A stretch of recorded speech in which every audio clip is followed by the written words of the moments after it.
In the early morning of September 22, 2009, 110 World War II veterans from around Wyoming gathered in Casper for Honor Flight Wyoming, a trip to the National World War II Memorial in Washington, D.C. The Honor Flight's mission is to thank World War II veterans for their courage, service, and sacrifice by sending them to visit and reflect at their memorial. It was a trip the war heroes had waited more than 64 years to take, and for many of them it was an opportunity to share stories they may not have even told their families and get long-awaited closure. Their trip began with a heartfelt send-off in Casper, including an honor guard and remarks by Mayor Keneen Schlager, former Governor Mike Sullivan, and Governor Dave Friedenthal.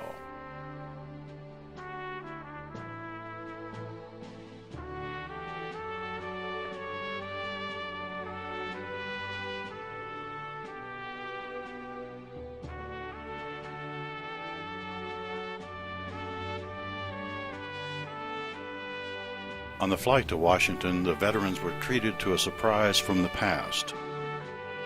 Mail call was announced, and the veterans received letters from friends and family collected by Honor Flight staff for this occasion. The messages brought smiles, laughter, and a few tears.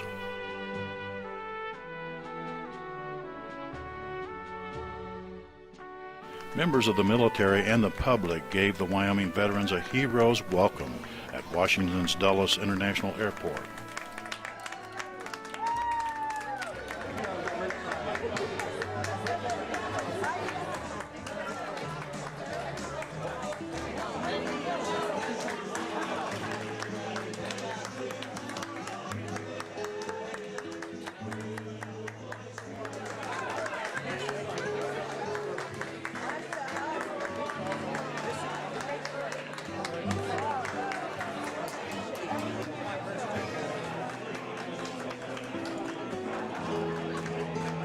At a banquet that evening, they were recognized by U.S. Senators Mike Enzi and John Barrasso. You saved the world, and you protected democracy, and you kept America free when it was really, really critical. We just appreciate the fact that you left your life and gave it to your country under any circumstances, went to untold parts of the world, and took a message of America and saved the world.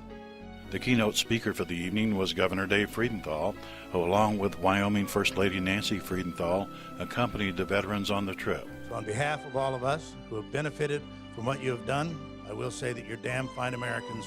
We're proud of everything that you have done. God bless you, and God bless the United States.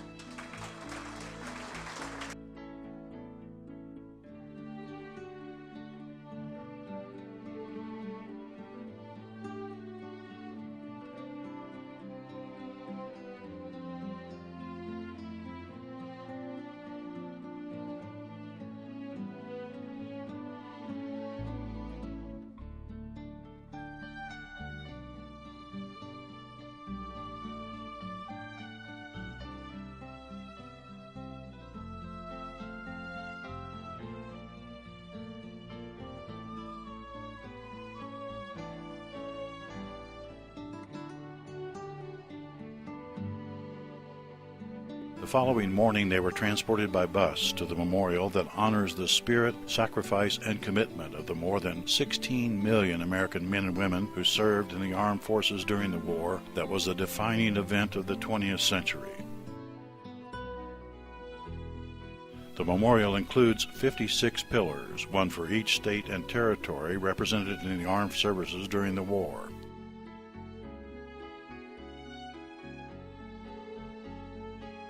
Two 23-foot arches represent the Atlantic and Pacific theaters of the war.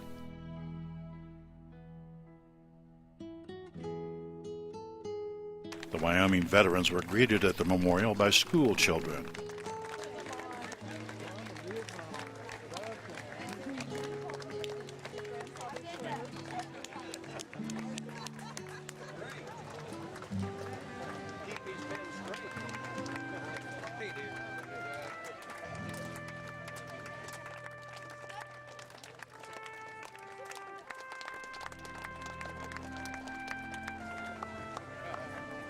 and they witnessed the wreath-laying and flag ceremony there for the Wyoming soldiers killed in the war.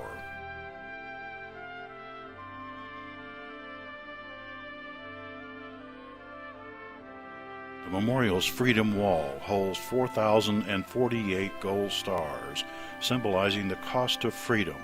Each star honors 100 American soldiers killed in the war.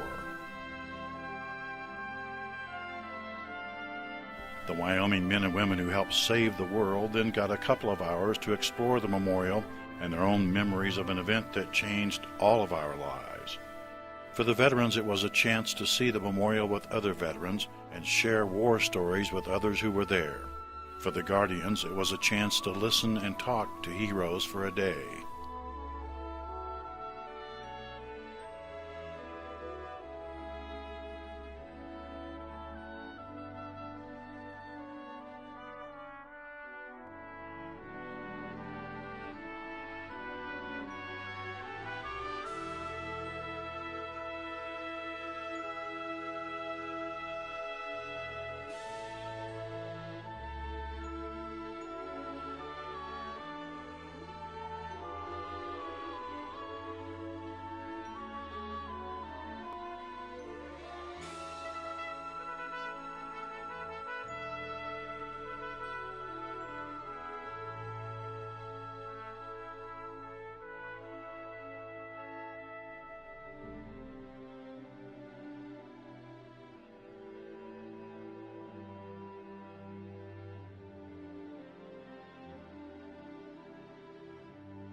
Retired Senator Bob Dole, himself a decorated combat veteran of the war, was on hand to greet the Wyoming veterans and pose for photos during their visit.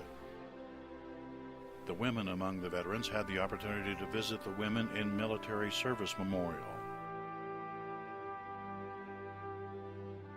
The trip then took the veterans to the Lincoln Memorial, the Vietnam and Korean War Memorials, the Navy Memorial, and the Marine Corps Memorial.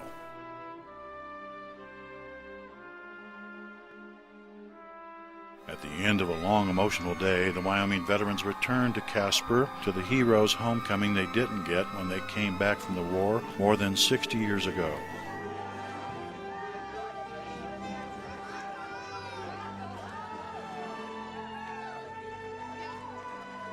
The whirlwind 40-hour trip was a small but appreciated thank you for the heroes who preserved the freedom we enjoy today.